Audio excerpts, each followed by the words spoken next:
जय हिंद दोस्तों। देखिए, आप जानते हैं कि सरकार ने सीएए को नोटिफाई कर दिया। नोटिफाई करने का अभिप्राय ये है कि जो भी सीएए जो कानून है, जो भी एक्ट बनाया वो उसमें जो भी सरकार ने प्रावधान किए थे जिस भी वर्ग के लिए, अब वो वर्ग उन कानूनी प्रावधानों का लाभ जो है उठा सकता है।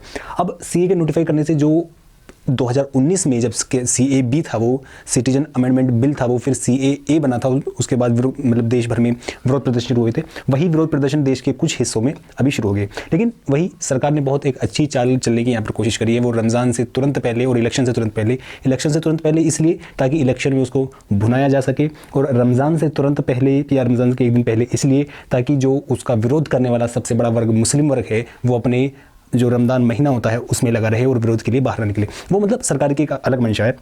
लेकिन बहुत से लोग ऐसे जो सीए के विरोध में हैं और बहुत से समर्थन में हैं, और उन समर्थन करने वालों में और विरोध करने वालों में मेजॉरिटी पीपल ऐसे हैं जिनको जो समर्थन कर रहे हैं वो ये नहीं जानते कि समर्थन क्यों कर रहे हैं। बस वो समर्थन इसलिए कर रहे हैं क्योंकि कुछ वर्ग ऐसा है जो उसका विरोध कर रहा है। उनका समर्थन का करने का कारण सिर्फ यही है कि कोई उसका विरोध कर रहा है तो हम समर्थन करेंगे, और कुछ लोग उसका विरोध सिर्फ इसलिए कर रहे हैं क्योंकि उनसे किसी ने कहा है कि ये नुकसानदायक है। अब उसी को जानने की कोशिश करेंगे कि सीएए जो है आखिर मुस्लिम मेजॉरिटी को, जो मुस्लिम वर्ग है, उसको नुकसान क्यों पहुंचाता है। देखिए, सीएए में जो मोटा मोटा प्रावधान है वो ये है कि जो हमारे 3 पड़ोसी देश है, पाकिस्तान और अफगानिस्तान और बांग्लादेश, उसके जो माइनॉरिटी जो लोग हैं वहाँ के, मुस्लिम से अलग जो बौद्ध है, जो क्रिश्चियन है, हिंदू है, वहाँ के जो वो लोग हैं, यदि वो प्रताड़ित होकर 31 दिसंबर 2014 से पहले भारत की सीमा में प्रवेश कर चुके हैं, उन लोगों को सीएए के तहत भारत की नागरिकता देने का प्रावधान है।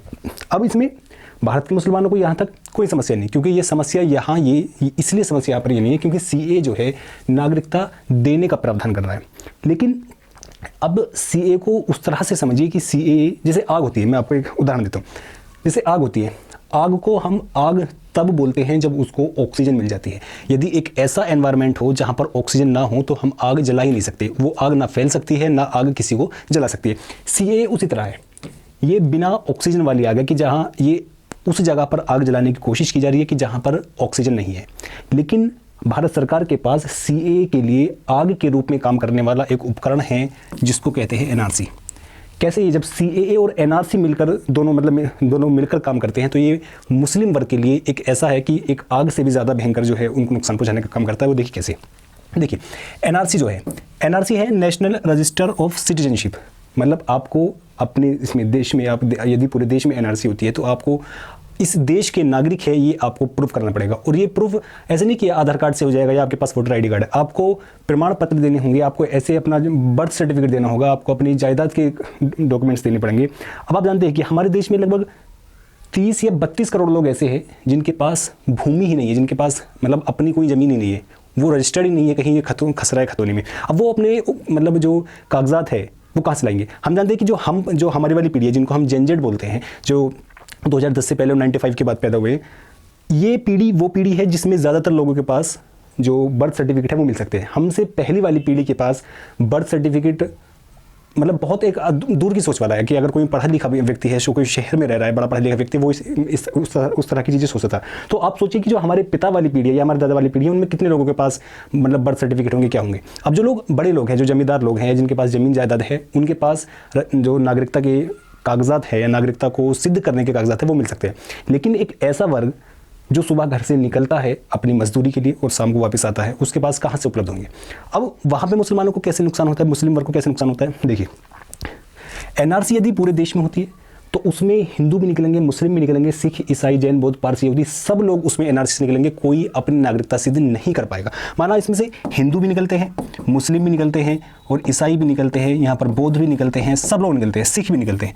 लेकिन बाकी लोगों, अगर बाकी जो लोग हैं वो यहाँ ये बोल सकते हैं कि चलो हम इस देश के नागरिक नहीं हैं, लेकिन उनके पास ये प्रमाण जरूर होगा कि हम 31 दिसंबर 2014 से पहले भारत में रह रहे हैं। तो वो यहाँ पर जो उनकी नागरिकता छीन गई है वो इसके थ्रू अपनी नागरिकता रजिस्टर करा सकते हैं कि चलो हमें ठीक है, सीए हमारे यहाँ पे कानून है, आप इसके तहत हमें नागरिकता दो।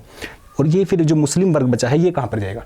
ये इसीलिए ये जब दोनों मिल जाते हैं, इसीलिए ये मतलब जो भारत का मुस्लिम वर्ग है उसके लिए घातक सिद्ध होते हैं, मतलब हो सकता है या होगा घातक सिद्ध हो सकता क्या है। इसलिए जो मुस्लिम वर्ग है वो इसके मतलब विरोध में जो है प्रदर्शन कर रहा है। प्रदर्शन करने का अधिकार सबको है, हमें जो संविधान है हमारा वो फंडामेंटल राइट है हमारा प्रदर्शन करने का अधिकार, लेकिन वो प्रदर्शन हम तभी तक उसको अप्रूव कर सकते हैं, जो सरकार है अप्रूव कर सकती है, जब तक कि वो हिंसात्मक ना हो। क्योंकि हिंसात्मक जो प्रदर्शन होता है उसको दबाना किसी भी सरकार के लिए, किसी भी शासक के लिए बहुत आसान होता है। तो कोशिश करिए यदि आप प्रदर्शन भी कर रहे हैं तो वो संवैधानिक तरीके से हो, वो अहिंसक प्रदर्शन हो, वो हिंसा का रूप ना ले, ठीक है। अब देखिए, लेकिन यहाँ पर एक विडंबना और है।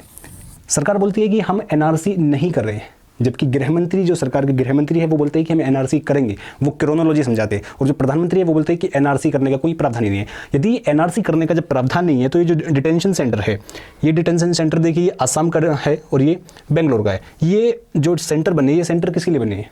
गधे घोड़ों के लिए बनने हैं, हाथियों के लिए बनने, बंदरों के लिए, किसके लिए बनने हैं? ये डिटेंशन सेंटर है जो पूरे देश में, असम में, बांग्लादेश, उसमें आसाम में, बंगाल में और बेंगलोर में, तमिलनाडु में इनमें बनने का काम हो रहा है। ये उन्हीं के लिए है कि जिनके पास नागरिकता जो सिद्ध नहीं कर पाएंगे, और नागरिकता सिद्ध करने के बाद उनको यहाँ रखा जाएगा, और यहाँ यदि हिंदू भी है, यहाँ मुस्लिम भी है, यहाँ सब है, तो मुस्लिम को छोड़कर बाकी को CAA के तहत नागरिकता दे दी जाएगी, और बाकी मुस्लिम बचेंगे, वो दोयम दर्जे के नागरिक जो है वो कहलाएंगे। इसलिए ये घातक है, जो मैं पर्सनली भी समझता हूँ कि घातक, ये बहुत ज़्यादा घातक है, खासकर जो मुस्लिम वर्ग का, जो मजदूर वर्ग है। क्योंकि मुस्लिम में आप जानते हैं कि शिक्षा का लेवल बहुत कम है, आर्थिक स्थिति बहुत कमज़ोर है, इसलिए उनके लिए ये बहुत घातक है। लेकिन समस्या ये है कि जब भी हम सरकार का विरोध करते हैं या हम सरकार के खिलाफ कुछ बोलने की कोशिश करते हैं तो उसको भिन्न भिन्न टैग से पुकारा जाता है। जैसे यदि किसान सरकार के खिलाफ बोलते हैं तो उनको खालिस्तानी बोल देते हैं, मुस्लिम सरकार के खिलाफ बोलते हैं तो उसको आतंकवादी बोल देते हैं। लेकिन यहाँ पर दो शब्दावली देखिए, दो शब्दावली होती है। एक तो शब्दावली होती है राजभक्त, एक शब्दावली होती है देशभक्त। देशभक्त का मतलब है वतन परस्त, मतलब पैट्रियोट, जो देश के प्रति वफादार है। राजभक्त का मतलब है जो राज्य के प्रति वफादार है, जो भी राजा है, जो भी शासक है, प्रधानमंत्री हो, चाहे वो कोई राजा हो, राष्ट्रपति हो, कोई भी, उसके प्रति जो वफादार है उसको बोलते हैं राजभक्त। तो कुछ लोग इन दोनों शब्दों को एक ही मान लेते हैं कि यदि कोई राजा के खिलाफ बोल रहा है, कोई शासक के खिलाफ बोल रहा है तो वो देश विरोधी है। जैसे किसान अपनी मांगों के लिए राज्य सरकार के खिलाफ बोले तो उनको खालिस्तानी बताकर देश विरोधी करार दिया जाता है, या मुस्लिम CAA के विरोध में बैठते तो उनको आतंकवादी बता दिया जाता है। तो वही है ना कि हमारे देश में जो देशभक्ति की जो परिभाषा है, देशभक्ति की परिभाषा बहुत तीव्र गति से, मतलब एक तीव्रगामी गति से जो है ना वो चेंज हो रही है। चेंज कैसे?